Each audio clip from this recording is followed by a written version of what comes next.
All right. Good afternoon, everybody. Good afternoon, and thank you to everyone who is here this afternoon for this critical milestone in our effort to continue pursuing a comprehensive approach to public safety in Baltimore. I want to thank all of our partners who are here today: Council President Mosby, Councilman Stokes, Delegate Young, Commissioner Worley, Fire Chief Wallace is here, Director Mavronis, the Deputy State's Attorney Tom Donnelly, Uncle T. Where's Uncle T? We had a little discussion about Uncle T, what we were going to call him today behind we came out, and all of our partners that you see here today. I want to thank our host, Kelly Sparks, with the Sons of Phoenix. Let's give them a big round of applause. They are a community moral voice partner with our group violence reduction strategy, and we thank them again for hosting. Around us, we have a whole manner of people who are fully dedicated to making Baltimore safer, from law enforcement to staff and elected officials to members of the community violence intervention ecosystem and neighborhood partners. Because I've made it clear from the beginning of my administration that public safety was our number one focus and that we would be approaching public safety in the right way, learning from the mistakes of the past and also building it collectively with the community.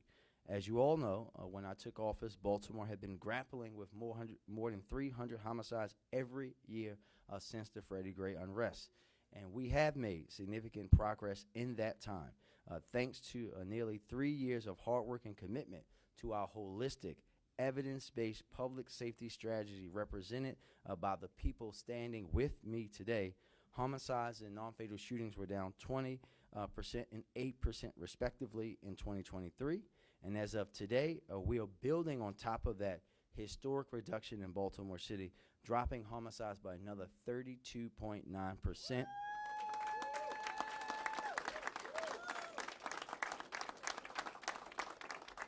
And a 20.4% in non-fatal shootings. Now, we acknowledge that it's progress, but know that we have a long way to go, and together is how we're going to get there. We're on a mission to maintain that momentum and continue to see progress in driving down violence in Baltimore. And to that end, we're here to do two things today. First, to introduce the biennial update of the Comprehensive Violence Prevention Plan, and second, announce the latest expansion of the Group Violence Reduction Strategy. In 2021, I released Baltimore's first ever Comprehensive Violence Prevention Plan and tasked the newly formed Mayor's Office of Neighborhood Safety Engagement, known as Mony, to lead this work with the understanding that while law enforcement are a critical part of the effort to reduce violence, the full weight of public safety cannot and should not fall solely on the shoulders of police. When we announced the plan, I set the goal of achieving a 15% reduction in homicides with the full implementation of the strategy. Back then when I did that, my staff almost fainted and a lot of people laughed. But last year, we didn't only just hit that benchmark, we did it and more. We did something that Baltimore had never done before. We saw a 20% reduction, which is the largest ever. And as we've already said, so far this year, we're even beating that. These reductions are a testament to the tireless efforts and dedication of the team at Mony, the women and men of BPD, our community violence intervention staff, our hospitals, our anchor institutions, partners in the justice system, and the state's attorney and the attorney general and the U.S. attorney, and most importantly, community-based organizations working on the ground to build a safer Baltimore. Everyone here and so many more across the city have been crucial partners in our work to build safer communities and address violence as a public health issue, and we still have so much more work to do. It is not yet enough. It will never be enough until we do not lose a single one of our neighbors to violence. During my State of the City address last month, I said we had to double down on our approach. Baltimore approach, not Brandon Scott's, Baltimore's approach, not pull back from what we know is working or return to the failed, broken ways of the past. We must continue to build on our momentum, and that's what these two announcements today are about. We're continuing to lay out the roadmap for sustainable violence reduction in Baltimore, which can continue to save lives and change communities for the better. To quickly touch on GVRS, officially expanded our expanding our group and violence reduction strategy into the Eastern District. Councilman Stokes, I know you are happy about that, sir. This is a strategy that we know is working in other areas of the city, leveraging the strong partnerships between Mony, BPD, the State's Attorney's Office, along with the Attorney General, Public Safety and Corrections, ATF, DEA, Baltimore School Police, DGS, and other government partners, service providers, and community moral voice partners, residents working to stem violence in their communities, to hone in on the individuals identified as being the highest at risk for involvement in group violence.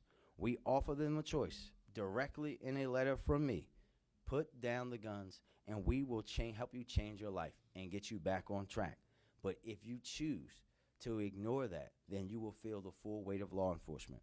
I was speaking with our partners from ROCA before we came out today and telling them about a story. I was just down the street at the UA house at my son's basketball game, and a young man walked up to me and said, "Mr. Mayor, I have to show you something." And he showed me a picture of his letter that he got from me. And I said to him, "Are you ready? Do you want us to help you?" He says, "No, I'm good. Once I got the letter, I went to ROCA. I signed up."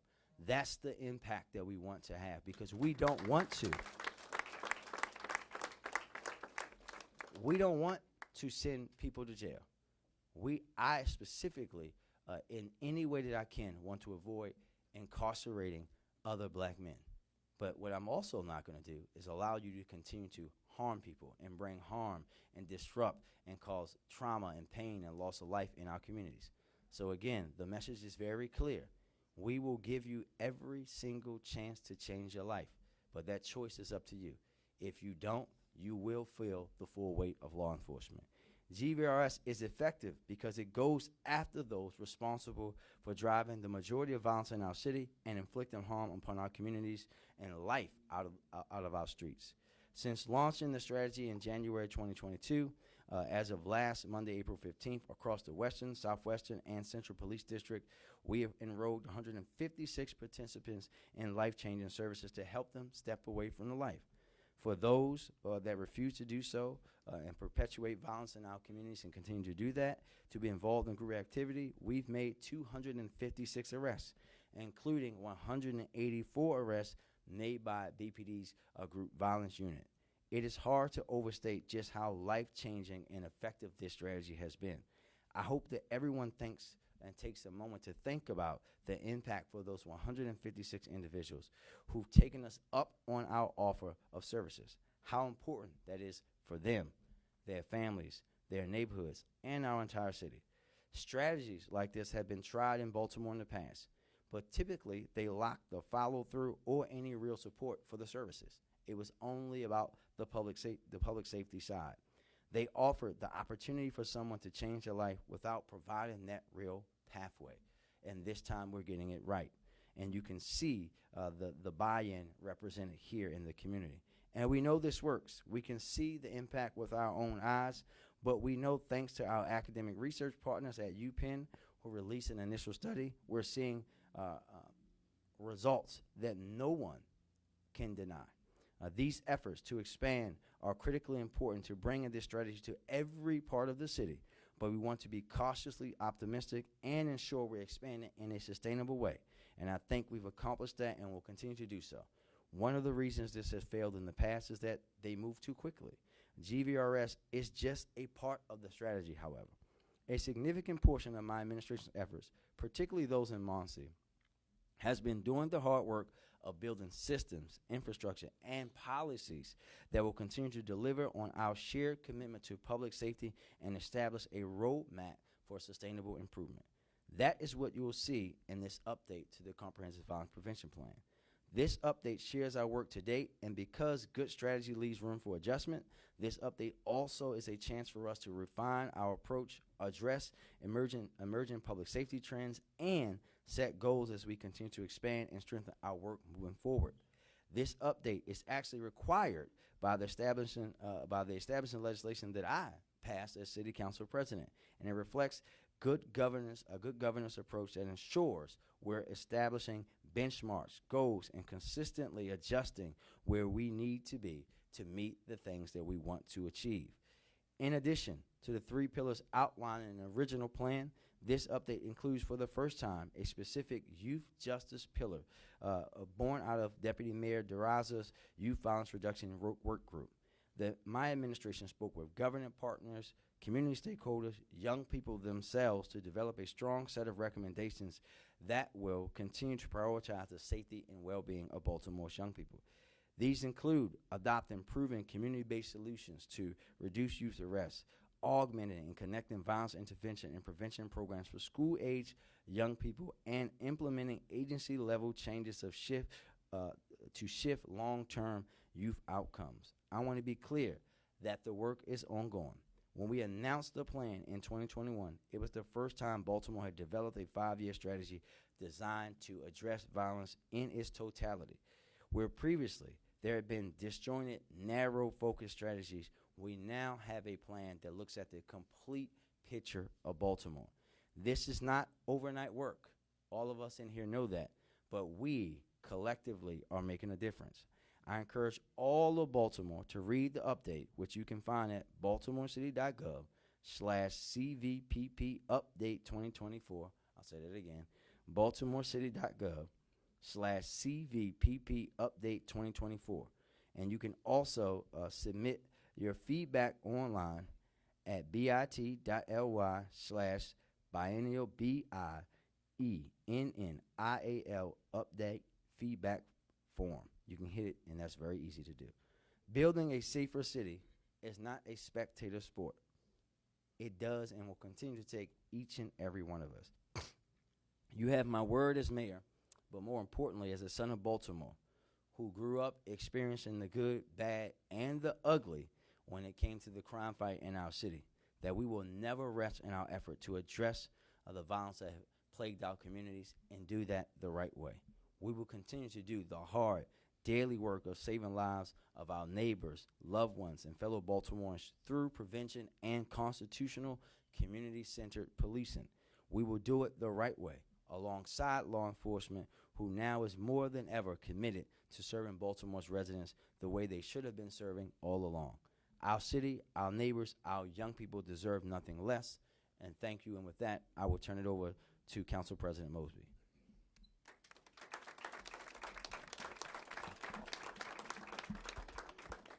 I thought we were here to talk about good news. Can we give a huge round of applause for all the folks that stand behind us collectively? First and foremost, I would be remiss if I did not shout out Chairman Robert Stokes. This year, for the first time in the budget cycle, Mr. Mayor, we will not hear Chairman Stokes pound his fists on the desk talking about the importance of moving GVRS to East Baltimore, because he's been excited about all the gains that he's seen in West Baltimore. And I think that that's a testament to his leadership. Because we've seen progress in East Baltimore without GVRS.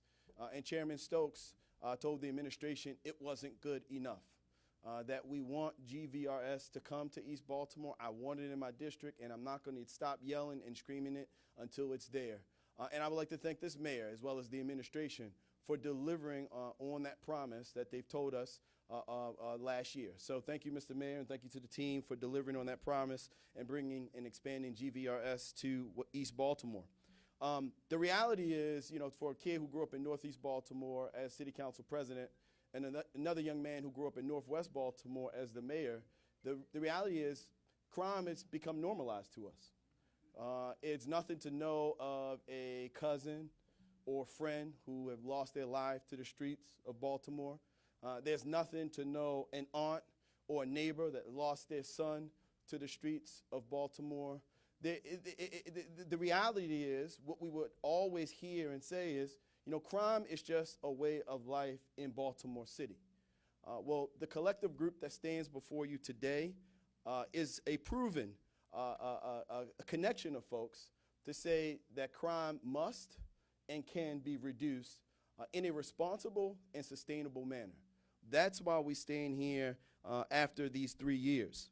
3 years of transparency, and it's shown our city that, again, we're capable of terms and ensure that crime is reduced responsibly, but also sustainably, by utilizing our resources and community collaborations, with competent individuals that are connected to our communities like Uncle T. Our public safety priority challenges are always changing. They're always evolving, and those who wish to bring harm on our communities, they have the ability of changing their strategies every single day. And what's critically important for all of us collectively is that we're not only reactive, but also proactive, ensuring that we get to our young folks before they commit a crime, ensuring that we get to our young folks before they increase the level of crime in which they are involved with. And that's exactly what the strategies that have been employed over the past 3 years have done and shown sustainable results. And that's exactly what we have to continue to double down on. I am so deeply proud of the biennial update in the CVPR that include, for the first time, a specific youth justice pillar, focus on uplifting the safety of Baltimore's young while investing in their future, allowing them to understand and know that we can provide them pathways and trajectories for success, and showing it with real resources and real results, not just window talk. I've said this before and I'll continue to say it. Our violence prevention and our public safety starts with addressing the challenges at our young folks, going after things like the school to prison pipeline, identifying those red flags, identifying our young folks in those trajectories to create more violence, and ensuring that we eradicate it. So opportunities like this, and the ones that we'll talk about and hear from our friends like Uncle T and the commissioner, that's why we stand here today, because we know that it works, and we know that we can be accountable to delivering it to the citizens of Baltimore. Again, the normalization of crime in our communities can and must be eradicated, and it starts with partnership and collaboration and ensuring we get to our children before they create additional havoc or harm to our communities. With that, I have the amazing opportunity of turning it over to Police Commissioner Worley.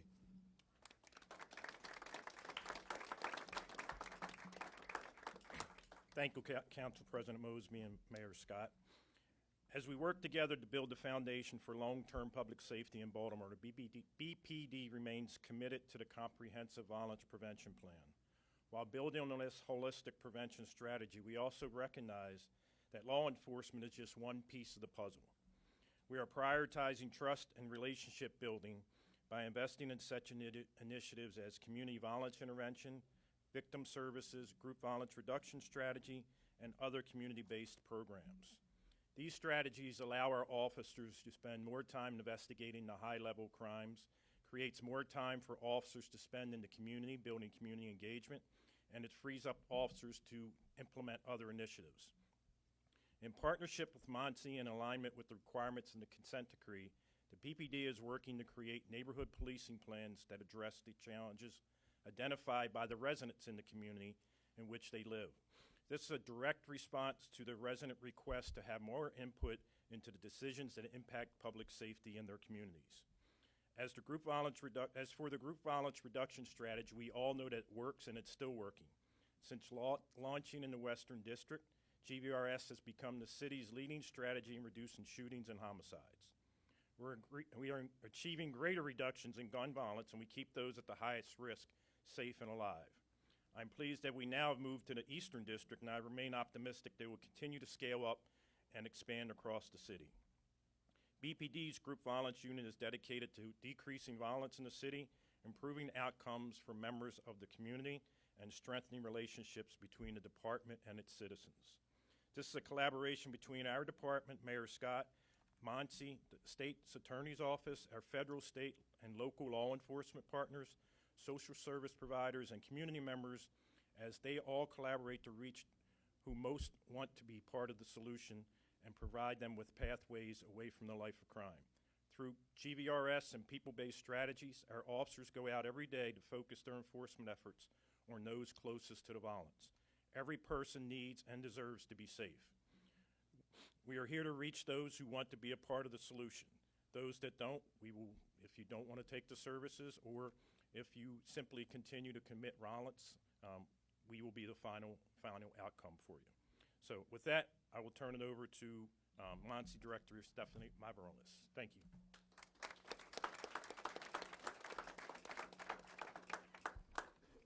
Thank you, Commissioner Worley. Mony is grateful for the continued partnership and commitment of BPD to comprehensive evidence-based strategies like the group violence reduction strategy that makes our city safer. Good afternoon, all. My name is Stephanie Mavronis. I serve as the Director of the Mayor's Office of Neighborhood Safety and Engagement. As many of you know, Mony was born out of Mayor Scott's vision to reimagine public safety. With a bold mission in mind, this agency was founded in December of 2020 and is tasked with overseeing the implementation of Baltimore's first ever comprehensive violence prevention plan.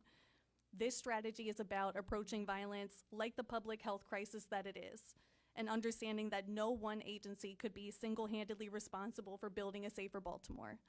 We knew it would take the whole weight of Baltimore, all city agencies, all government partners, and a collaborative of community-based and community-serving organizations like the ones you see represented here today, rallying behind it to be successful. Mony serves as a connector, an implementer, accountability partner, helping to oversee the success of the strategies laid out in this comprehensive plan.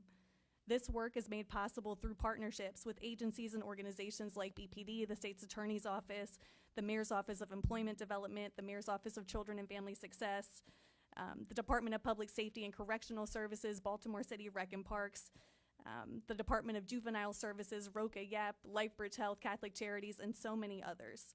Like any good plan, implementation of the goals outlined in the original CVIP has not been without its challenges. Yet, we've been able to navigate them and stay on course with this plan as a guiding document. This biennial update has given us a chance to come back to the plan at the halfway mark, to not only take stock of how far we've come in the first 2+ years of implementation, but to also recenter, revise, and re-strategize and add on new goals that will allow us to continue prioritizing the safety of all Baltimoreans. While much work lies ahead, it's important that we reflect on just how far we've come in a relatively short amount of time.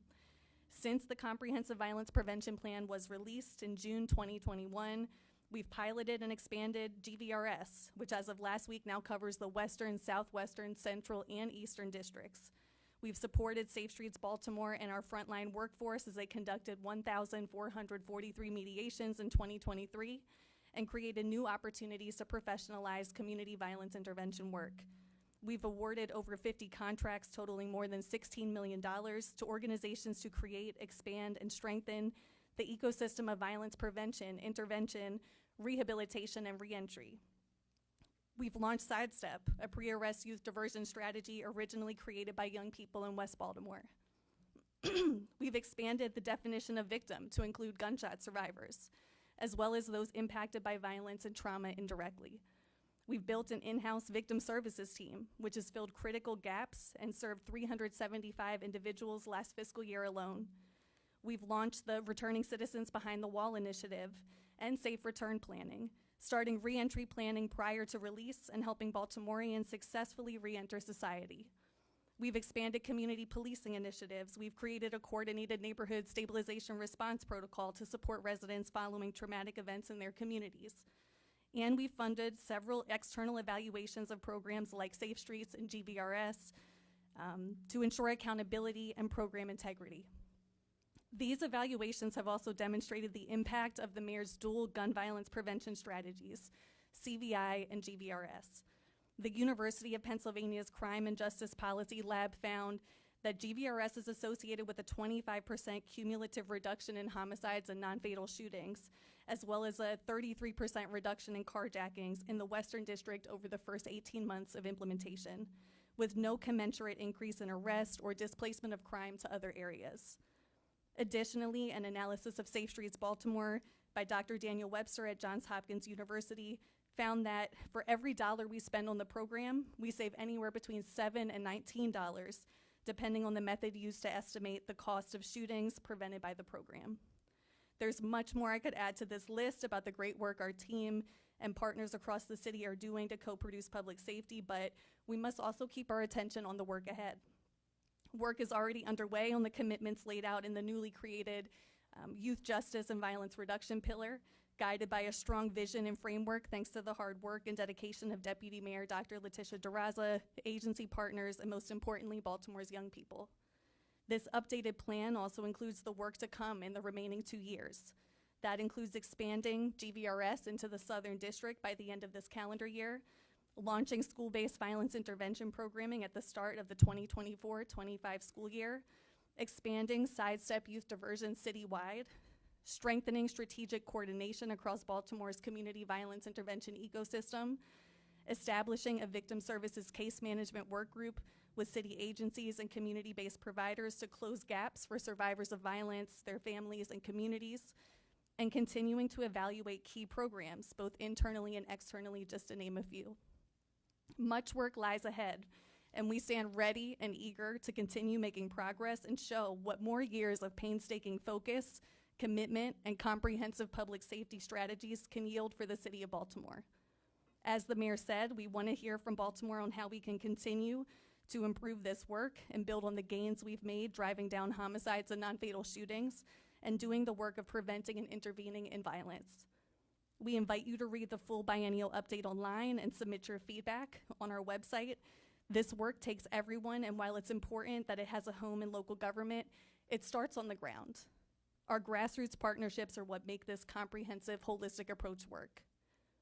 With that, it's my pleasure to turn it over to one of our fantastic community partners, Terry Williams, better known as Uncle T, from Challenge to Change. Thank you.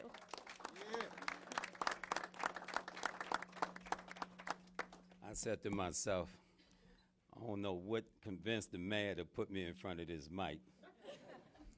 And I know he's saying, don't fumble that ball. But I truly want to, first and foremost, don't look for me to be politically correct up here, but I will say this, first and foremost, I give praise and honor to my Lord and Savior, Jesus Christ, who's head of my life and bishop of my soul. I dare not stand up here and not mention his name.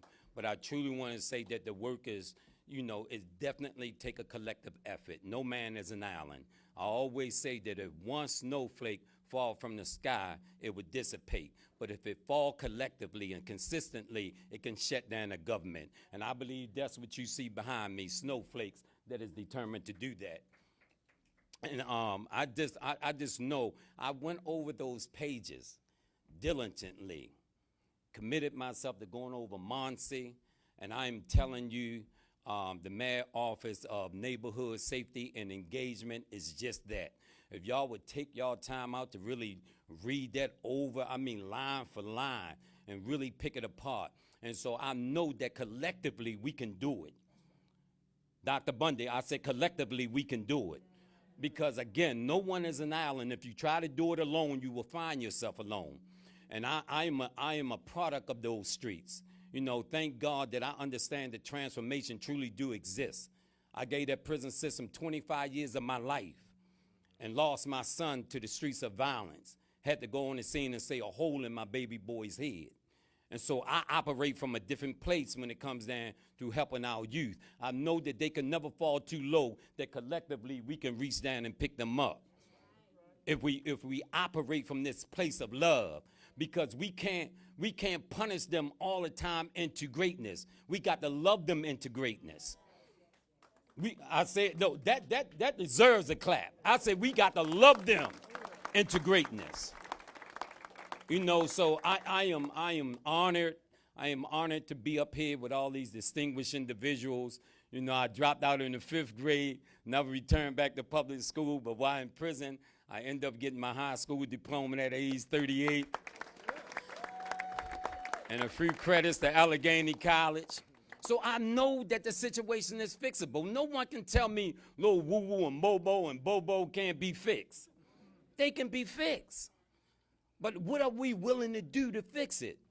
And that challenge to change, we spell love, T-I-M-E. Why do we spell it that way? Because it's the time we spend with them that will make the difference. That's love. My wife knows about that, right, babe? I spend time with my baby. And we just got to be transparent and real here. Because we Baltimore, be more, we can be more. If we really put our heart, soul, and everything into this. And this year, we're going to have an even lower murder reduction rate. We're going to see it go down. Why? Because we are committed to the cause. And I believe that many of us that's real serious about this, we laying our lives on the line to prove that point. What greater love that one can show that he laid down his life for his brother. And I ain't one start preaching up here, but I definitely I definitely want to thank you, Mayor. I definitely want to thank the mayor because that Mony, the mayor office of neighborhood safety and engagement, all those words, pick them apart. We know we targeting our neighborhoods. And we know that we have to keep our neighborhoods safe. And we know we got to engage the children. I was talking to the commissioner prior to coming in here, and I say, what would you say some of the most important things to you in looking at this situation from out the lens of violence? We could curb it. And he said, it starts in the home. It starts in the home. But what happened when the home is in disarray? You know how we say it take a village to raise a child? But what if the village is retarded? What you think it's going to produce? And so it is so essential that we work together collectively, taking all these bright and sharp and educated minds. I said in my last conference that these guys behind me got so many more degrees than a thermometer. And I'm sitting up here trying, you know what I mean, just pouring out my heart, but I know they got my back. What I can't fix, I know they got me. You know, because, again, we can't do everything. I just play my part, stay in my lane. But I tell you, if we continue to love up on these kids, man, we will see the difference. And with that being said, I'll close out saying what the mayor say, we need Lottie, Dottie, and everybody on this one here to see a better summer.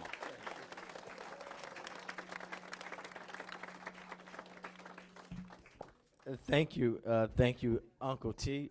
We knew exactly what we were doing when we had you. Take the mic, so you can say things that I can't say.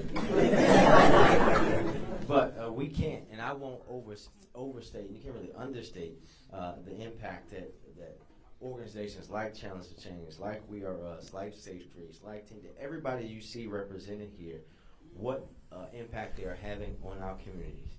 When everyone else is gone, when things get tough and things get too hot and tempers flare, they go to those incidents, not away. The people that no one else want to talk to, the folks that people are afraid to talk to, the people that people avoid on the streets, those are the very ones that they go out and talk to. And let me be clear about one thing. Baltimore's strength lies in our communities and everyone who wants to see our city thrive. We all know, that Uncle T said it, public safety, he said it a different way, doesn't exist in a vacuum, right? Everything is connected. So we have to be connected if we're going to be able to tackle this issue in a sustainable way that has been around. Uncle T's a little older than me, since Uncle T was out running the streets. We are now doing it in a collective way together, and we can't stop now. We've made too much progress working in this way for us to turn away and do it ways that we know doesn't work. That's our mission. Our mission is continue to move forward, continue to do the tough work, continue to reach those folks who many think are unreachable and, as Uncle T said, are unsavable. We will try to reach everybody before we bring law enforcement. But for those, again, who don't want to be reached, that's your choice. We're going to bring the love, and sometimes that love is going to be tough love. But we're all going to continue to work together as we double down on these efforts to continue to drive down violence in Baltimore. Thank you very much. And with that, we'll take questions.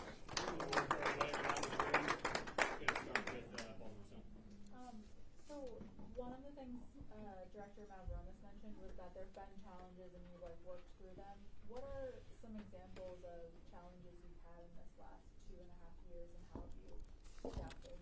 Well, I think that a few things. One, like, we're literally creating a office during the middle of a global pandemic when no one knew what the next month was going to look like, let alone the next few years. And you're building literally the plane while you're flying, because this is an issue that we had to focus on because of how long it's been impacting the city of Baltimore. But when you think about that, I'll give you a perfect example. We had to delay, and Terrence will know about this, the start of GVRS, not because we weren't ready from the law enforcement side.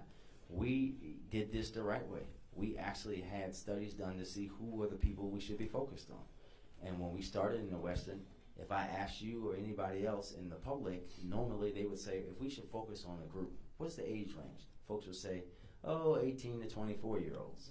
It was actually 30 plus. There were no community organizations focused solely on that age group, so we had to build it in order for it to happen. And that isn't something that comes across easy in a press conference or from a politician or elected official saying that this thing that we told you was going to start this day has to delay. But as I said, on December 8th of 2020, when I took office, I was going to always tell the truth and do the right thing, not the popular one. The popular thing would have been to start the program with community organizations and people who weren't ready to work with that group. And we know what would have happened. We would have failed. And that popular thing would have been even less popular had we failed. And that's why we did it this way. And we're going to continue to build in that way because we're building it the responsible way. I was in City Hall the last time the group violence reduction strategy failed. I had a first-hand seat to seeing why it failed. It failed for a few reasons. And I'm not just saying this because they put it in the thing, in the results. Number one was lack of executive leadership. Number two was that they weren't invested in the community side of it, only in the public, in the law enforcement side. Director Madronas, you said that work has already been done on the youth justice pillar. Can you explain exactly how that's happening as well? Sure. Thank you for that. So in the plan, one of the things that I'd encourage everyone to look at, every single action and goal that you see in that plan has a status next to it, either completed, in progress, or pre-implementation. You'll notice, if you compare it to the original plan, a few things that are in that youth justice pillar are things that we've been working on. So you see some of our work to increase opportunities around youth diversion as one example. That's work we've started, but it's work that we're really going to double down on.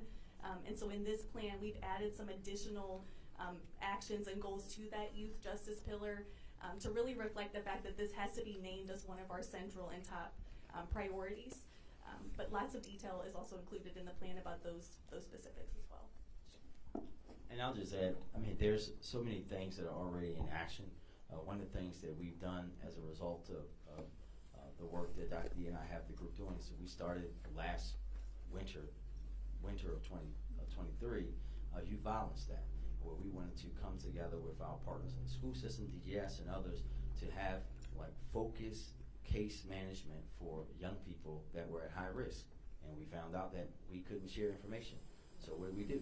This year we went to Annapolis, did the work of getting legislation passed so that we can actually do that work. And that's the way that you have to work in order to handle tough issues like that, because we don't just get to go out and do what we want because we're city government. We still have to follow the proper rules and regulations and being able to work with our partners in that deep way, and we know that that work is going to pay dividends now that we can have that focus. Here to that. All right, question for the commissioner. The on-ramp for getting GPRS into the Eastern, I think, has been the quickest of any district so far. Can you speak to some of the steps that Eastern has taken to prepare for this, and then how smoothly is the transition going at this point? Yeah, basically every district is learning and implementing the group violence reduction strategy. So just because the group violence unit isn't in the Eastern yet, they were doing case reviews and enforcement last year when Lieutenant Colonel Thacker was the major there, and it's continued with Major Eduardo. And every district, the transition should be easier as we move forward because the commanders have all bought into it and realized that it works and they want it in their district. So most of the districts are already doing the work, they just don't have the rest of the resources there yet. Right here next to the banner. Sorry, I don't know your name or outlet. Do you have a question? Then we'll jump back to WBAF. Okay, this is sort of a two-parter. So it is in the Eastern District now. Okay. So what I would like to know is what's going to be happening in the Eastern District along the lines of this expansion. And for the mayor, you all threw a lot of information at us. But what do you want us to? What do we want to share with the public about your biennial, whatever it is, report? Yes, ma'am. It's a mouthful. I was looking at all the acronyms, so even the acronyms are too long. But a couple of things, Ms. Lisa, that I will say to you. One, in the Eastern, and I actually can take both of them. It'll be just like it is in the Western District. The folks who are at the most highest risk of being the victims or perpetrators of gun violence, those are the people we'll focus on. We will be offering services. They will be getting those letters from me that says, hey, this is Mayor Brandon Scott. I know who you are. I know what you do. I want you to stay alive for you and your family. We will give you every resource you can imagine to change your life. If you need housing assistance, we'll help you. Education, job training will help you. Substance abuse will help you. Whatever you need, we'll help you. But if you don't, then you're going to feel the full weight of law enforcement. That's what's going to happen, as it's happened in every district across the city. Just we were in Morrill Park and talking about takedowns there. Those are people who ignored our call to change their life. That's going to happen here, and it'll happen in all those other districts as we move throughout the city. And your second question, I think, is one, that we're updating it.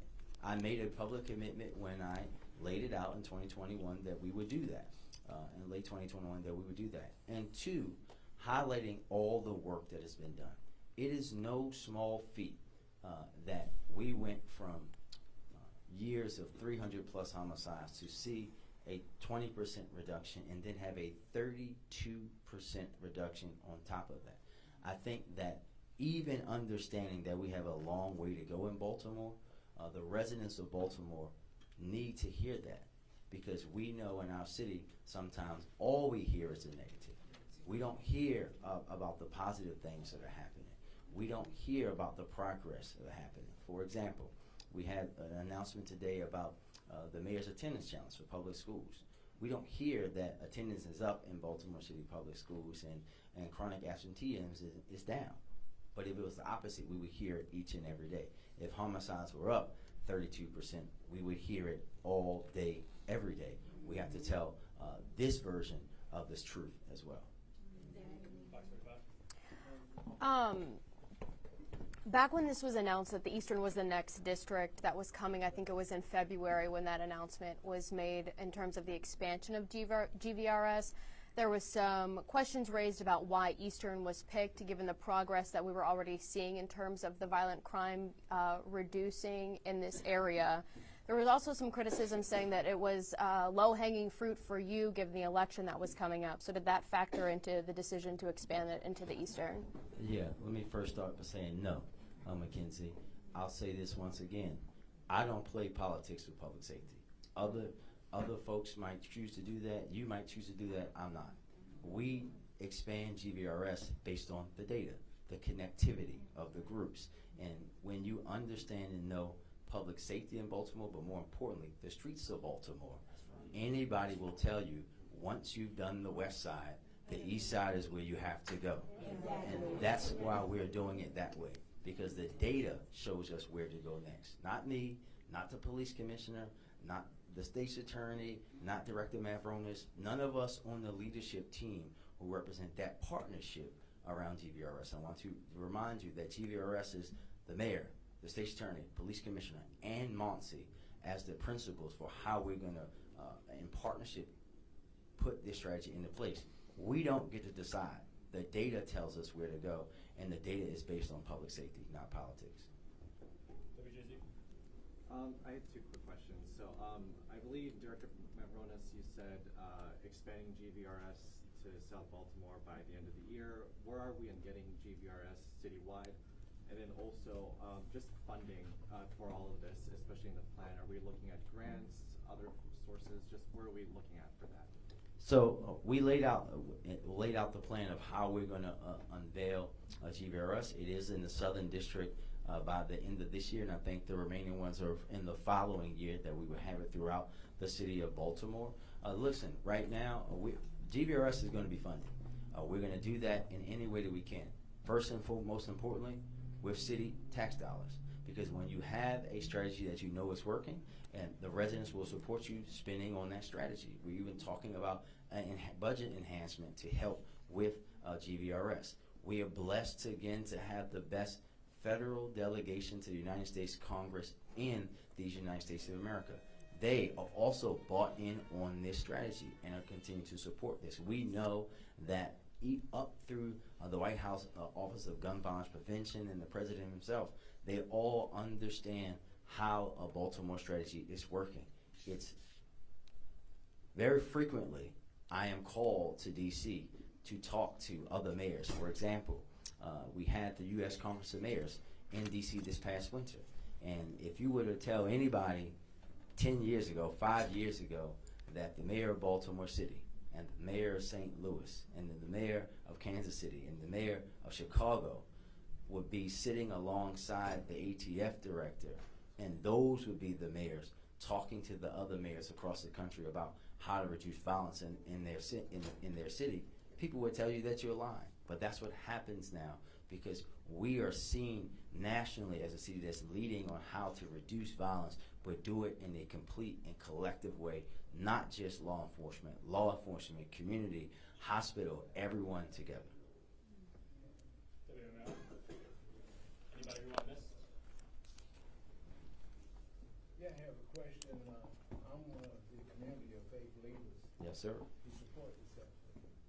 I'd like to know how many other community of faith are supporting you in this effort in the city of Baltimore. I don't know if I can count them. There are a lot, but we need more, sir. And we thank you for your support. We know that our faith leaders around the city have been supportive, community leaders around the city that have been supportive. We know the gentleman sitting to your right is supportive, but we want to continue to grow that so that everybody is, the more people that are involved in this work at the community level, forget about at the city government level, working at the community level, working with these organizations, and we all tie that in, the city will continue to become safer and safer. Thank you very much, everybody.